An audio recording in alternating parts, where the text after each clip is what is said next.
How's it going, guys? So in today's video, I'm going to be giving you the whole sort of big picture of what it goes into my tutorials. Not only that, but I'm going to tell you about the equipment, business costs, some business tips and things that I go through in terms of this being a business, how to do this full time, and I'm doing a Q&A at the end of the video. Before I get into that though, I do want to get into today's sponsor. So today's sponsor is Skillshare. Skillshare is an online learning community with thousands of inspiring classes for creatives and curious people. Explore new skills, deepen existing passions, and get lost in your creativity. Skillshare offers membership with meaning. With so much to explore, real projects to create, and the support of fellow creatives, Skillshare empowers you to accomplish real growth. Skillshare offers classes designed for real life and all circumstances that come with it.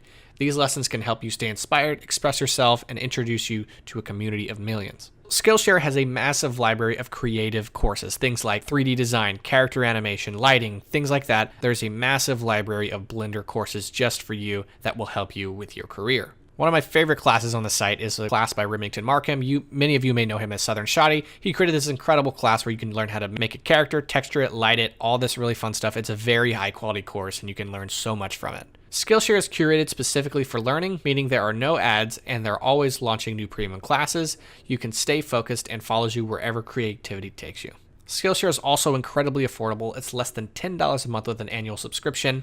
At a time with so many important conversations are happening in our world, your voice is more essential than ever. Explore classes to unlock your creativity for social good. For a limited time, use the link in my description to get a free trial of Skillshare Premium membership. All right, we're back. So if you're coming here and you've never seen the channel before, my name is Nathan Duck. I make Blender tutorials, which is a 3D application. I teach abstract motion graphics, things like that. That's the primary focus of my channel. The reason I started the channel is because when I started learning Blender, no one was teaching the stuff that I wanted to learn, which was abstract, motion graphics, things like that. So what I did was I learned as much as I could, and then I taught myself how to do the kind of things that I wish I knew in the beginning, wish people were teaching, and then I started a channel doing it.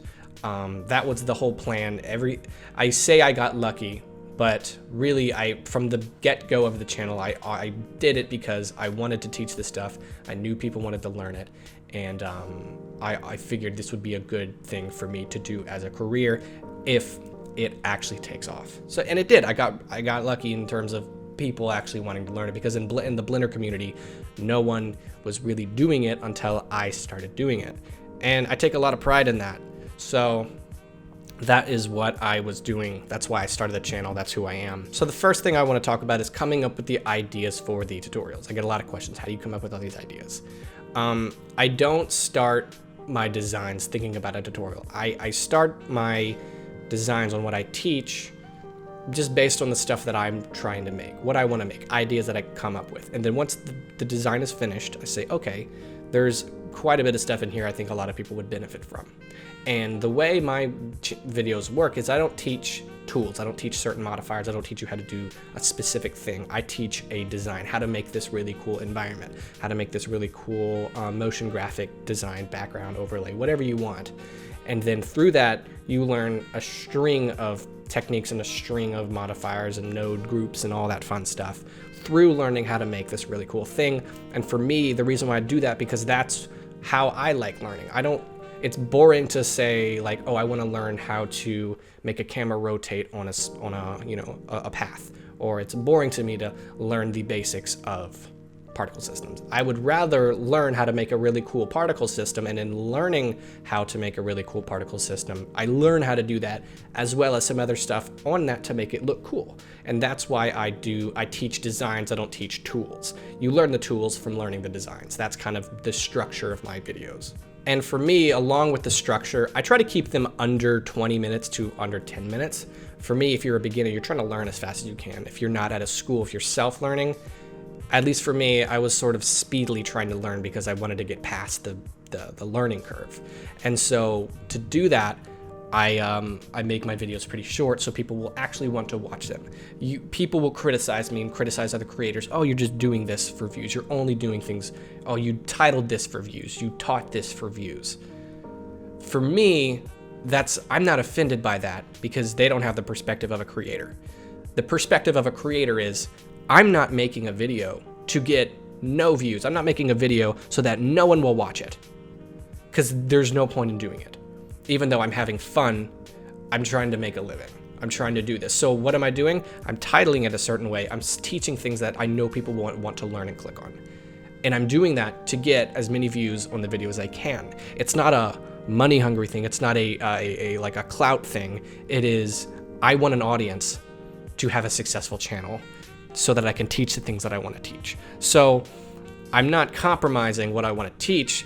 I'm just changing the titles. I'm changing the thumbnails to show what I'm teaching in a creative and interesting way that will make someone want to watch it.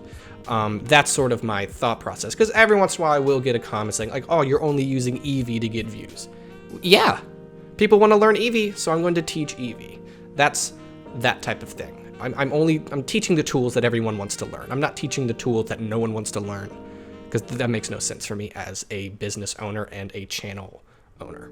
All right, so let's get into equipment and what it looks like from start to finish on my process. So this is everything that's in my computer. That's all the parts. You can pause the video and check it out. And that's the computer I use. I get a lot of questions about that. I use this mic. It is the Blue Yeti. It cost me $100. And for me, that business expense was well worth it, including the computer. The computer ran me about $3,000. And that might sound like a lot of money, which it is, but for me, that's what runs everything I do. So I had to invest in a good computer because I wanted good viewport performance. I didn't want a lot of noise. If I'm teaching a tutorial and I'm using Cycles, which is, you know, the realistic ray tracing engine, I need my renders to render quickly so people can see what's happening. If I'm showing a low light, dark environment that takes a long time to render on the viewport, then it's hard for my viewers to decipher and see what I'm actually doing. So I needed a powerful computer so that I don't have a lot of lag, so that things render quickly, have good viewport performance, all that stuff, so I can teach and everyone can see clearly what I'm doing. So for that was a business expense along with just fueling everything I do. So that was sort of an investment in my business. For screen recording, I use OBS. It's free, it's open source, it's awesome. It's everything you need for really screen recording. Just about everybody uses it. You can also use it for streaming, which I stream here on YouTube as well. For editing, I use the whole Adobe suite. I'm also a graphic designer, so I used the Adobe suite before I even did tutorials. So it was just natural for me to use Adobe Premiere to edit the tutorials. I use After Effects for some of my text animation and some stuff like that. So that's how I do that. For the recordings will last me from like 10 minutes if it's like a really quick tip to an hour if I'm recording a whole thing. And then I usually edit out about 30 to 40% of what's in those tutorials because it's pausing, it's me restarting things, it's me, if I'm hitting render, sometimes it has to, go through all those tiles and I just wait, so I have to cut that out. I stutter a lot, so I have to cut out my stutters. So there's a lot of editing. I hate editing. I wish I could hire an editor, but I also just don't trust anyone to know exactly what I want in the video. So I just do it myself, but I don't like editing. It's not fun. And then after that, I need to design a thumbnail. Thumbnails for me are the most important part of the after tutorial recording process. For me, the tutorial is extremely important for eye-catching. We're all artists here learning Blender. So artists like visual things. That thumbnail, at least for me, is always what gets me to click on a tutorial. So for me, I focus on really honing in that composition, making it look as good as possible. And then sometimes I'll put text on it, but if the composition is really pretty and eye-catching, I'll only put the Community Blender logo on there at the top left. Sorry, I'm dyslexic. I put it at the top left and just put that there, and I leave the thumbnail for just to be eye-catching. If I can, though, I'll put like the center point and on the right or like a third, and I'll put text in there just to keep it interesting. And then the title, I use buzzwords. I found out early that abstract and sci-fi get a lot of clicks. So if the videos do have an abstract feel, abstract design, or have some sort of sci-fi vibe to them, sci-fi is going to be in that title. So I try to format my titles to be as clickable as possible, but not misleading. I will get absolutely trashed in the comments if I title something and that's not in the video. So sometimes I've gotten that because I just titled it incorrectly. I never purposefully try to mislead someone to click on the video. That's just out of my ethics. So I never do that on purpose. And I would, if you're trying to start a channel, don't do that either. Everyone will call you out. The community will call you out if you do BS. It's just going to happen. So be an honest creator and do what you're doing and be as transparent as you can. Like I did, I told you guys why I do, some sort of clickbaity situations because, I'm running a business. I need people to click on the videos. But I'll never put something in a title that's not in a video. That's just not something I'm going to do because that's practically lying. And then I'll upload the video, I'll add my tags. What I like to do is schedule them to be sort of midday. I found out that, clicks kind of happen midday. So for me, it's 11 a.m. to upload my videos. I used to do them in the morning. I found out 11 a.m. kind of performs better in terms of fast clicking. That's what I do. It's really up to you where your audience is located. I have a lot of audience in India, and then I have a lot of audience in the US. So you gotta have to find that middle ground on uploading because I have an audience from around the world because Blender is sort of a worldwide thing. It's not just a US based thing. So there's that. All right, I get a lot of questions about money. So let's talk about it. I have business expenses. This is something I do full time. This is my job. I don't have another job. I make enough money to live here in America, specifically here in Nashville, Tennessee, to live comfortably. I'm not going to tell you guys exactly how much I make, but I make a good amount of money to live comfortably here in the States. And one thing about business expenses is I registered Ducky 3D recently as an LLC. That costs me a couple $100s to register it, pay for lawyer fees, and get a P.O. box. The reason I got the P.O. box, because if you register your brand, your company as an LLC, you have to have a place of business. I'm not making my apartment my place of business because that's going to be public knowledge. So I bought a P.O. box just to have an address. So if you go to that address that's on my LLC, you're not going to find me. And that's what I did to set that up for security reasons. I also hired a manager. So I'm still in college. I don't have all the time in the world to focus on my business. And I recognized that. So I reached out on Instagram and said, hey, looking for a manager. And then someone reached out to me. I had 2 meetings with her. Her name is Corinne. She's the best thing I could have asked for a business partner. And she's amazing. Big shout out to Corinne. But I had to get a business manager to help me with everything. So I'm a very creative person. So our deal is I handle everything creative. She handles everything business, organization, setting up systems, all that kind of stuff that I'm not that good at because I don't have experience. She has a lot of experience with that type of thing and she enjoys doing it. I don't enjoy doing it. So she takes a percentage of my income every month and that goes to her. To me, it's well worth the expense because there is a lot of logistical things that go into running a YouTube channel and all that stuff successfully. One thing is if you do want to do tutorials full-time, you need to have a mind of a business person. You can't just rely on YouTube income. Unless you have multiple very successful channels, you have to have other revenue streams. My revenue streams are Patreon, YouTube, Gumroad, which is selling products. The Patreon also has products, but that's a monthly subscription service. The Gumroad is, just random products. I also do some client work and I get sponsorships like I got the sponsorship on today's video. All that stuff adds up to my monthly income. I have to have several revenue streams, otherwise I would have to take another job. So you have to really think about how can I make money from this? What can I provide my audience that would be something worth paying for that is of value to them? So I did the Patreon, I sell products, and I'm also currently paying several $1,000s for a custom website that I can sell my products personally on my platform, as well as I have 2 courses on the way. So for those of you who watch my channel, look out for that. We have 2 really cool courses coming, but that's a big expense. But for me, it's an investment that I'll make the money back, and it's pretty expensive. But for me, having my own platform is extremely valuable for me. So that's worth it. So that's another business expense that I have to deal with. So all that kind of stuff goes into it, understanding all that fun stuff. And at the end of the day, it might sound like a lot, but for me, it's far better than working in a kitchen like I did for my first job. I was a dishwasher. I'm never going back to a kitchen. I don't ever want to do that. So for me, working from home, just dealing with all these kinds of things, because it is a bit of a headache having to deal with making sure your audience is interested and worrying about your audience dipping and rising and all that fun, all that weird stuff. it comes with the job. All right, now for the Q&A, I have a couple questions that I got from my Instagram audience, and let's do them. How did you promote your videos when you first started?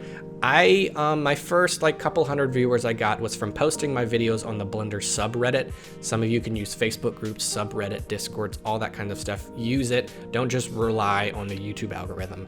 Go out and post your stuff, promote it. That's what I would say to do. All right. If you were starting out today, what is the first thing you would do?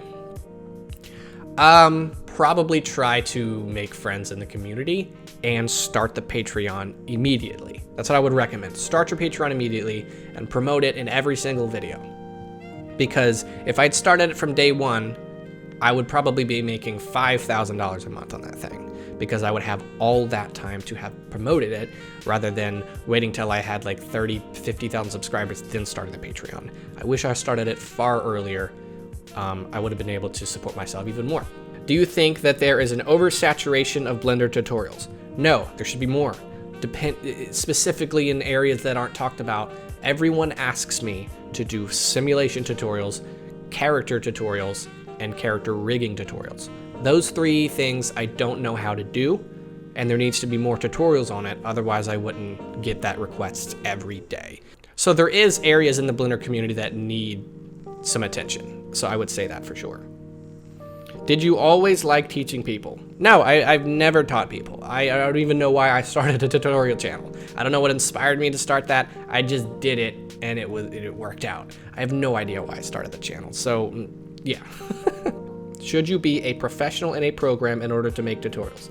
Absolutely not. I'm not a professional in Blender. I'm just really good at a certain amount of things, and those things I teach. Sometimes I'll learn something and then the next day make a tutorial on it. So it's really just, if you know what you're teaching, teach it. You do not need to be a certified professional. You do not need to be good at every single thing. I know a lot of people assume that I know everything about Blender. There's a whole lot about Blender I know nothing about, but I teach other tools, things like that, you know, I'm really good at. So no, you do not need to be a professional in any way to teach things. Just know what you're teaching. There's other things you don't need to know. Seems like there's so many good tutorials out there. Better to do basic stuff or try for a niche? Both. Honestly, both of them will get you a lot of views. Again, it's all really about what you're teaching. I do a niche, abstract motion graphics. Other people do more general stuff, tools, updates, things like that. It's really what you're good at learning than teaching, and what's interesting to you. Don't make tutorials on stuff that's not interesting to you. You'll burn out and you'll not want to do YouTube ever again. So yeah, both of them are profitable. Both of them are, you know, both of them can get an audience basically. How much rehearsal do you do? I usually rehearse the tutorial once and then I record it. I mean, I've never, you know, done a tutorial on something that I wasn't good at, then I would have to rehearse it like 20 times. So I usually go over the design once and then I'm ready to record it, and everything is pretty much done kind of off the cuff. I never really like verbatim, I've never have a script. I just have a design that I've already done, so I know how to do it, and then I just go through and teach it. How do you decide on what tutorial you're gonna make? For me, it's really like the last thing I designed that I thought was cool and that I think is going to be interesting to teach and that people will learn from. Sometimes I'll have like a backlog of stuff, and whatever ones I'm more excited about, I'll teach first, or ones I think that will get me, you know, more viewership, I'll do those next just to keep the channel going and everything going like that. So there you go, that's the Q&A, that's the whole video. I hope you guys enjoyed watching this and found this interesting. I think I have like the coolest job ever, and I'm really happy to tell people about it, and I love talking about it, so I figured why not make a video about it. So there you go, thank you guys for watching.